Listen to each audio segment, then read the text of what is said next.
स्वागत स्वागत करते हैं आपके अपने क्लासेस राजीव इंग्लिश क्लासेस में। आज हम लोग देखेंगे करेक्ट स्पेलिंग वर्ड्स। जैसे कि बहुत सारे एग्जामिनेशन में वो दिग्भ्रमित करने के लिए एक ही तरह के कई वर्ड्स पूछ दिए जाते हैं जिसमें बहुत सारी गलतियां होती हैं, तो बिहार बोर्ड में भी पूछा जाता है। चलिए देखते हैं। पहला क्वेश्चन है कि choose the correctly spelled word jaundice. Jaundice का स्पेलिंग होता है JAUNDICE, यानी कि इसके हिसाब से आपका ऑप्शन बी जो है वो सही होगा। बाकी आगे चलते हैं हम लोग, फिर देखते हैं। कमिटी का स्पेलिंग पूछा है, तो कमिटी का स्पेलिंग होता है COMMITTE,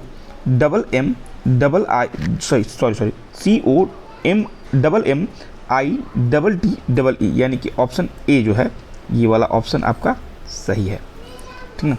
उसके बाद हम लोग चलते हैं अगले प्रश्न पर। ग्रामर का स्पेलिंग पूछा है, तो ग्रामर का होता है GRAMMAR, यानी कि ऑप्शन सी होता है, ऑप्शन सी सही होगा। आगे बढ़ते हैं। नेसेसरी, ये बार बार पूछता है और इसमें बड़ी कन्फ्यूजन होती है बच्चों को कि सी होगा या डबल सी होता है या डबल एस होता है। तो एक बात जान लीजिए, इसको ध्यान में रख लीजिए, इसमें होता है NECESSARY, यानी कि डबल एस होता है और सी सिंगल ही होता है। आगे बढ़ते हैं। लेफ्टिनेंट के स्पेलिंग में भी बहुत सारे बच्चे दिग्भ्रमित होते हैं, तो उसको देखते हैं। लेफ्टिनेंट का स्पेलिंग होता है ऑप्शन सी होगा। इसको देखने में लगेगा कि लेफ्टिनेंट बोला जा रहा है, लेकिन है ये लेफ्टिनेंट, LEIUTENANT। करते हैं वन वर्ड सब्स्टिट्यूशन। तो पहला क्वेश्चन है क्वेश्चन नंबर 6 है कि ceremony of crowning a king, option C होगा कोरोनेशन। किसी राजा का राज्याभिषेक को कोरोनेशन कहा जाता है। स्पीच डिलीवर्ड, यानी कि ऑप्शन सी हो जाएगा, आपको ऑप्शन सी हो जाएगा, ये वाला ऑप्शन हो जाएगा। चलिए उसके बाद हम लोग आगे बढ़ते हैं। A speech delivered without preparation, यानी कोई ऐसा स्पीच देना हो और बिना तैयारी के आप चले गए तो उसको एक्सटेम्पोर कहा जाता है, ऑप्शन ए हो जाएगा आपका। आगे बढ़ते हैं। A person who does not believe in existence of God, तो इसको कहते हैं हम लोग थीस्ट, एथिस्ट कहते हैं, ऑप्शन सी हो जाएगा। थीस्ट मतलब कि वो होते हैं जो भगवान में विश्वास रखते हैं, जो भगवान में विश्वास नहीं रखते वो एथिस्ट होते हैं, ऑप्शन सी ये वाला। आगे बढ़ते हैं हम लोग। अ हैंड रिटन मैटर और नोट्स, अच्छा ऐसी नोट्स जो हाथ से लिखे गए हैं उसको मैनोस्क्रिप्ट्स कहते हैं, ऑप्शन सी मैनोस्क्रिप्ट। आगे बढ़ते हैं। A place where dead bodies are kept before burial और क्रिमिनेशन, मॉर्चरी, ऑप्शन बी हो जाएगा। मरने से जिसको कहते हैं ना कि दफनाने या जलाने से पहले जो रखा जाता है शवगृह जिसको कहते हैं, उसको मॉर्चरी कहते हैं। पोस्टमार्टम रूम भी होता है इसको, ऑप्शन बी हो जाएगा। चलिए सिनोनिम्स की बात, चलिए शुरू करते हैं। अब सिनोनिम्स को देखेंगे। सिनोनिम्स समानार्थी शब्द होते हैं, जैसे हिंदी में पर्यायवाची होता है उसी तरह इंग्लिश में सिनोनिम्स होता है। तो सिनोनिम्स ऑफ एबॉलिश का अर्थ होता है खत्म कर देना या समाप्त कर देना, तो इसका हो जाएगा ऑप्शन बी जो है एलिमिनेट और कैंसिल। दूसरा है डेलीजेंट का अर्थ होता है मेहनती, तो मेहनती का ऑप्शन हो जाएगा B, hard working, option B हो जाएगा।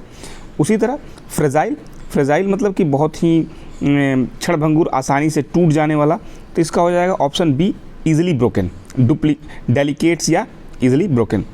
आगे बढ़ते हैं। पार्डन का अर्थ होता है क्षमा कर देना, तो क्षमा कर देने का ऑप्शन में बी होगा। फॉरगिव मतलब क्षमा कर देना होता है, ऑप्शन बी न कि डी, सॉरी ऑप्शन बी हो जाएगा। आगे बढ़ते हैं। उसके बाद ट्रेम्बल का अर्थ होता है कांपना, तो कांपने का अर्थ में ऑप्शन होगा यहाँ पर शेक मतलब कि कांपना हो जाएगा, ठीक है। आगे बढ़ते हैं हम लोग। अब एंटोनिम्स यानी कि विलोम शब्द के बारे में। एंसेंट का अर्थ होता है पुराना, तो अब क्या होगा, मॉडर्न, ऑप्शन सी क्या हो जाएगा, मॉडर्न। उसी तरह बैरन का अर्थ होता है बंजर जमीन होता है, तो इसका हो जाएगा option A, fertile. Question number 18 है। ऑप्टिमिस्ट मतलब कि आशावादी होता है, तो क्या होगा, पैसिमिस्ट वो निराशावादी होते हैं, ऑप्शन बी हो जाएगा। उसका तो विक्ट्री मतलब कि जीत होता है, तो डिफीट मतलब कि हार होता है। उसके बाद नॉलेज मतलब कि ज्ञान होता है, और आपका हो जाएगा इग्नोरेंस, ऑप्शन बी हो जाएगा इसका विलोम शब्द, ऑप्शन बी